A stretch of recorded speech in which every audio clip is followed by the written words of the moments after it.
Hello and welcome to World Talks on TVP World with me, Ashim Kumar. Today we welcome Jakub Jakóbowski, he's a Deputy Director at Poland's Centre for Eastern Studies, to unpack the shifting dynamics of EU-China relations as Brussels and Beijing mark 50 years of diplomatic ties amid deepening trade tensions, democratic backsliding concerns and Taiwan's rising geopolitical profile. The stakes have never been higher, with threats of external interference and strategic competition growing. Can the EU protect its values while preserving economic cooperation with China? Mr. Jakóbowski, welcome back to TVP World. I'll start with... Hello and good evening. Hi. I'll start with that question, my last sentence. There's a balancing act, isn't there, for the EU to achieve, because there is a dichotomy, a duality between what the EU sees China as. Would you agree?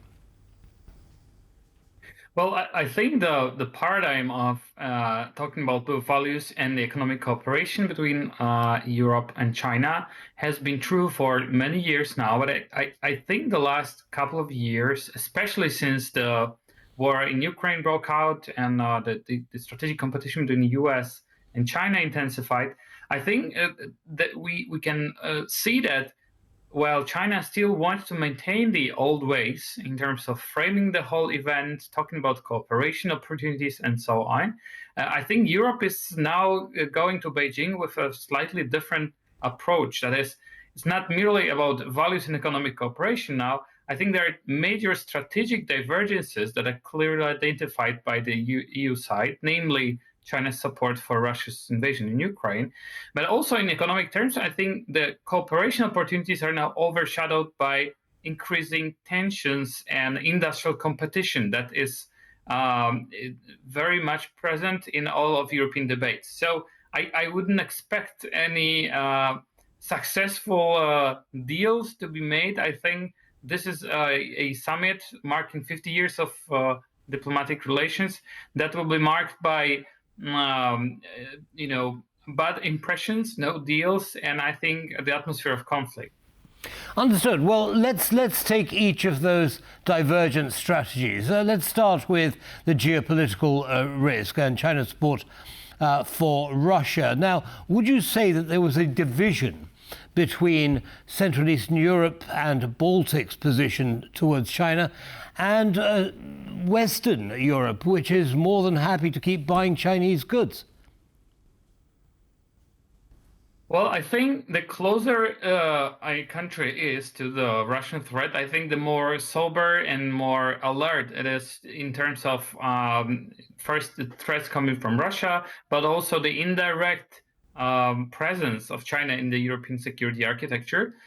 I think in terms of national capitals, you may indeed see very, differing approaches with notably Prime Minister of Spain, Sanchez, betting on economic cooperation rather than highlighting the strategic divergences. But I wouldn't say that at this point it's only Central Eastern Europe that is raising this. Certainly, things coming out of Brussels have this, more assertive flavor in terms of pointing at things that China does that harms EU interests.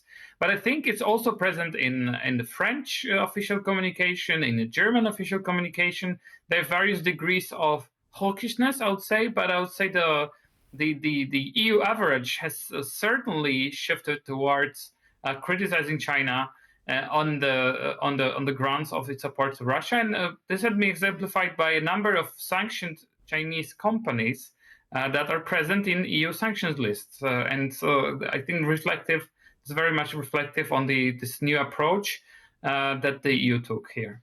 Well, it doesn't sound as though you're particularly optimistic about this summit, Mr. Jakóbowski. So, what are you expecting to happen? Well, first of all, I think it's worth noting that the whole drama around this summit is quite long in terms of. First of all, the Xi Jinping was about to meet von der Leyen much earlier than now. There was a lot of talk about him visiting Europe in spring. The tradition had it that every 2 years, though, you'll have a Chinese leader coming to Europe, and then vice versa, the Europeans coming to China. This year has been different because Xi Jinping said that, reportedly said he doesn't want to go to Europe. And von der Leyen decided to go to China right after the EU-Japan summit that's just now taking place in Tokyo. And this is not the only change this time. And we also will not see a 2-day summit as initially planned. There was a plan to have a political summit first and then another day dedicated to economic cooperation. The second day has been cancelled already. And as far as I know, the EU Commissioner for Trade, Šefčovič, is also not coming to China. So in the process of organizing the summit itself, I think many of the important parts that could serve as a platform for cooperation actually disappeared. And the thing we'll see will probably be a high-level exchange of divergent stances on the highest level. We don't even know if Xi Jinping will actually join the conversation. This is once again reflective of deteriorating relations between Brussels and Beijing now.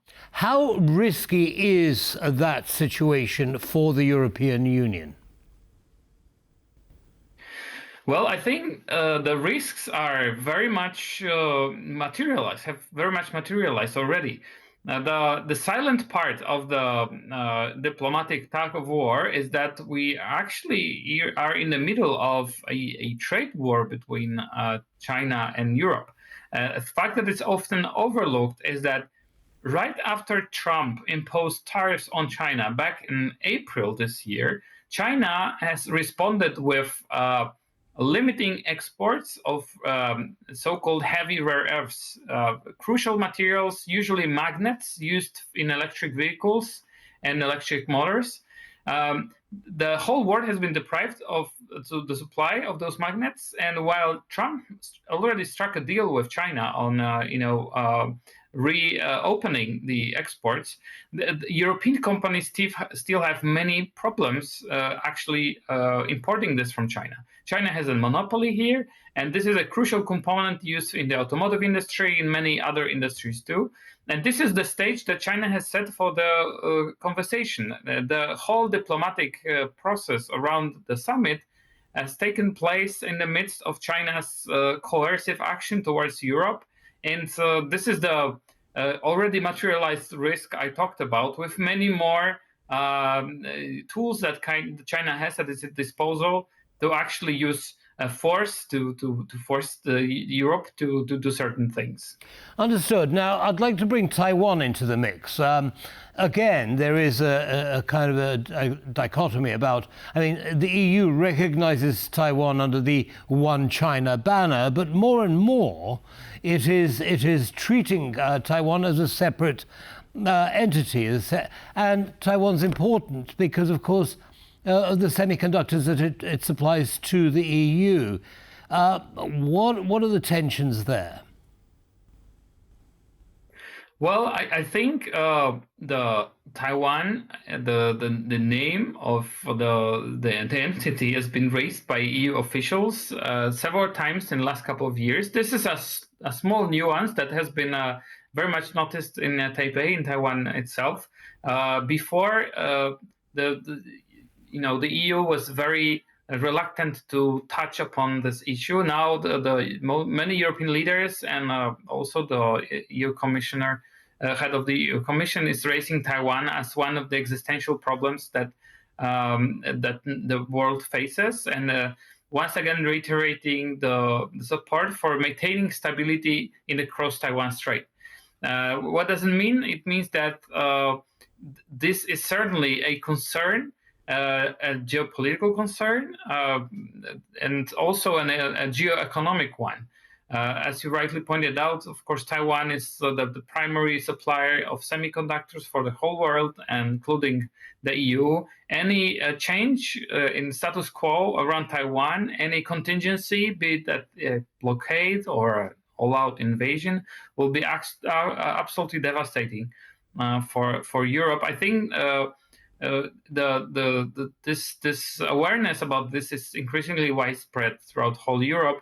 However, I wouldn't expect that the EU now will play the Taiwan card, as there are so many other issues already being discussed in a matter of conflict between Europe and China now.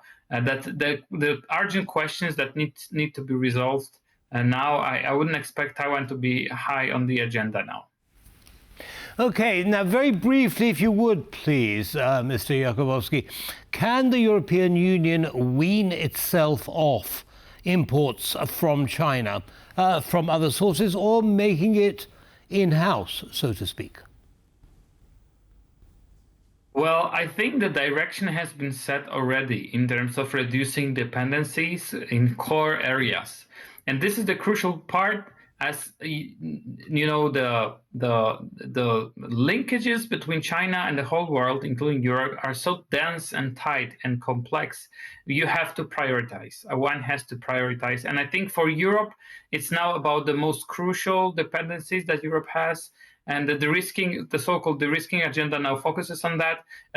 Von der Leyen has been today in Tokyo talking about joint excavation of rare earths together with Japan. I think this is very telling that this is happening right before the EU heading to China. Right, so that's the trajectory. Jakub Jakóbowski, thank you very much indeed for your analysis. Have a good evening, sir. Thank you very much. Goodbye. Bye. That brings us to the end of this episode of World Talks. Good night.